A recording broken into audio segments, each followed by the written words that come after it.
जुल्म है बढ़ता है तो मिट जाता है, जुल्म फिर जुल्म है बढ़ता है तो मिट जाता है। এখন আর পিছনে যাওয়ার রাস্তাই নেই, পিছনে পুলিশ আর সামনে স্বাধীনতা। অবশ্যই আমরা সম্মানের সাথে মৃত্যু গ্রহণ করতে রাজি আছি। आके सेहरा पे जमे या कफे বাবাকে বলে আসছি আজকে যদি মরে যাই আমার রাষ্ট্রজনের রাস্তা থেকে কোনো আছে या पाए सलासिल पे जमे तेरे बेदा আঙ্কেল আমার বাবা মা কেউ বাড়ি নাই, আমার ছোট ছোট আমি ঘরের মধ্যে তালা দিয়ে রেখে আসছি। है टपकेगा तो जम जाएगा, जुल्म फिर जुल्म है बढ़ता। কে এসেছে কে এসেছে উল্টে কথা বলে দিতে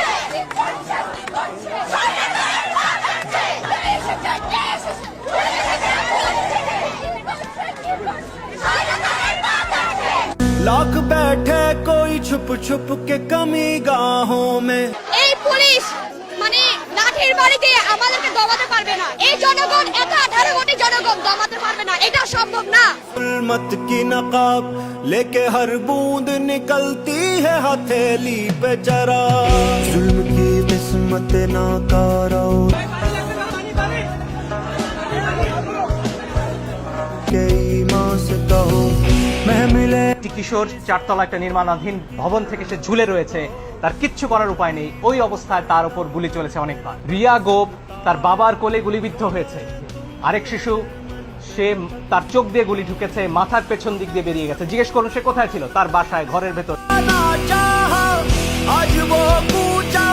যে শিক্ষক, বুদ্ধিজীবী, কবি ও জ্ঞানী প্রকাশ্য পথে এই হত্যার প্রতিশোধ চায় না, আমি তাকে ঘৃণা করি। सर उठाता है तो दबता नहीं। বুলেট আপনি দেখেছেন বাবা মায়ের আত্মনাদ, অভিশাপ আসমান কাঁপে। আপনাদের কাঁপে না? তার কাঁপে না?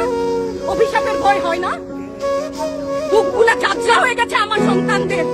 আবার বুলেট বলবেন, কি বলবেন? এগুলো অস্ত্রের মুখে দাঁড়িয়ে আছে, আমাদের পয়সায় কেনা বুলেটে আমাদের সন্তানদের আপনারা বুলেট ছুটছেন। আর কত আর কত? যারা এখনো ঘরে আছেন তারাও জানেন আর কতদিন ভয় পাবেন। ভয়েই থাকবেন। একটা মারবেন 10টা আসবো, 10টা মারবেন লক্ষ আসবো। खून फिर खून है टपकेगा तो जम जाएगा, जुल्म फिर जुल्म है बढ़ता है तो मिट जाता है, खून फिर खून है टपकेगा तो जम जाएगा।